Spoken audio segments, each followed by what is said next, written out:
थांबा, काकाकडून आता बिस्किटचा पुडा मागतो. पेटीमध्ये ठेवलाय वाटते काकाने. हो काका.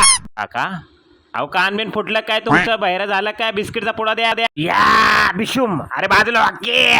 अरे बसाड्या, डोळं फुटलं काय तुझं? दिसतंय की नाही माणूस? अरे भावा तू ये वय. अरे त्याचं काय झालं माहिती का? भंडाऱ्याला चाललेलो काय गडबडीत, कुणाला सांगितलं नाही बरं का. मग जाऊया का दोघं? हा चल की बाबा.